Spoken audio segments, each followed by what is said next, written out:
Guys, welcome back to puzzle solving series where I give you 5 positions in each episode and you'll try to solve it and I explain you move by move solution. So here, why just play queen c7, we are down a rook pinned with black pieces, but look at the king. King is on the 4 and there is a possibility of checkmate here. So if we go queen d5 check, king will just escape. And it's very hard, like, we don't have any checkmate in one moves here. So we gotta make sure this king is not escaping, maybe even, make sure our rook participates in the process. So how we can make sure that this rook is involved in checkmating this king and set up some real threats? We start by playing f5. And the idea is that after f5, if g takes f5, would have been played, then queen f5 would have been a checkmate, because king on e4 and all the squares around it are blocked, so this square where the king was located and it would have been a checkmate.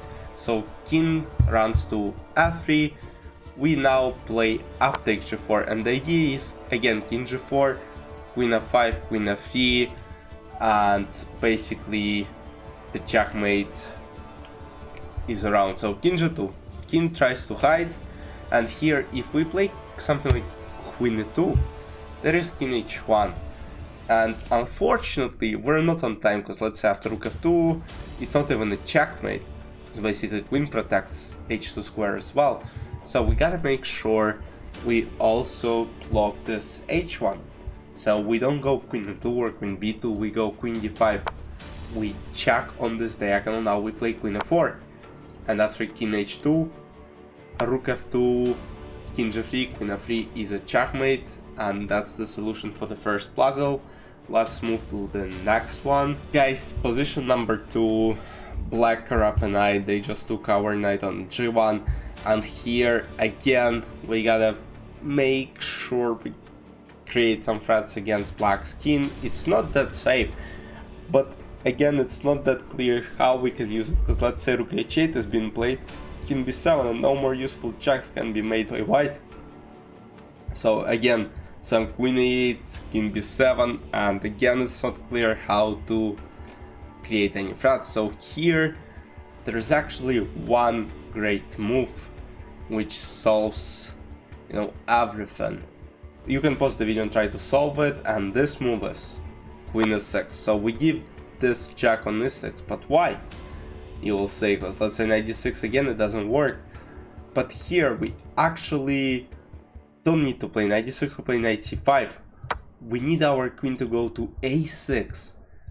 And now this rook comes here and checkmates black's king.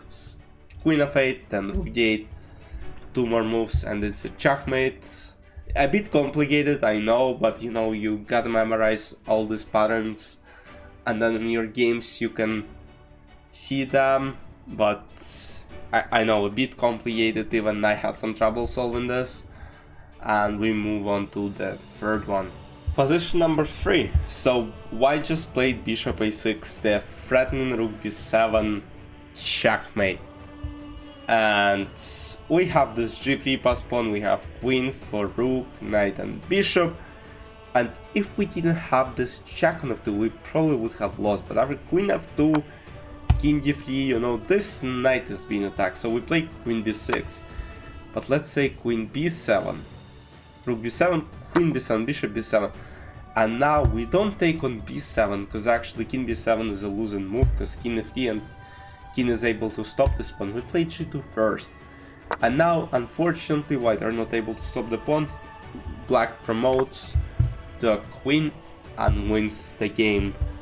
Let's go to the fourth puzzle. Puzzle number 4, white just played rook f6, and here it's actually very important to know how to win this specific position, because let's say we play rook f6, king f6, and it's actually a draw, because then we play b5, f5, b4, king g7, b3, f6, b2, f7, b1, f8, and both sides has queens and it's impossible to win, it's a draw. But here because they played rook f6, we can actually use this f4 pawn, because I mean we were threatening to take it. Now rook f6 is played. We don't play rook f6 right away, we play king f4. Now king f6, white are trying to take our rook on f5, and if we play rook f4, we take this pawn, rook f4, king d5, it's a draw. Because basically b5, king c5, white's king is able to stop this pawn, and it's a dead draw. We play rook f6, king f4, it's a position, but the problem is, after king d4, there is no king c6, there is only king c7, but now we can play b5, and our pawn runs to b1, and black wins the game. And let's go to the final position of the episode. Guys, this position is probably the easiest one of this episode. So here, basically what white threatens is to play rook j8 and play queen g7 checkmate. And here we have no choice but try to checkmate ourselves. And basically we need to make sure every move comes with a check, so that we don't, miss rook j8 and queen g7 idea. So here, as you can see, this bishop is watching towards the king, we have pass pawn on c2, and here, if our king was on e8, we would actually play queen f2, and the problem with rook f2, rook d1 would be a checkmate, but here, unfortunately, queen f2, rook f2 comes with a check, and we can't play king 8 because queen f7 is a checkmate, and we can't play rook d1 because basically we're in the check. So, but here we don't play queen f2, we play bishop f2, and let's say after rook f2 we had rook d1, rook f1, rook f1 checkmate. But here again another very important chess pattern to remember. So king is on h1, and here we just need to open h file, so it's a checkmate because this bishop controls g1 and g3 square. We just need to make sure we check on h file, so we sacrifice on h2. And now again do everything with check, queen h5 is a checkmate, and black won the game.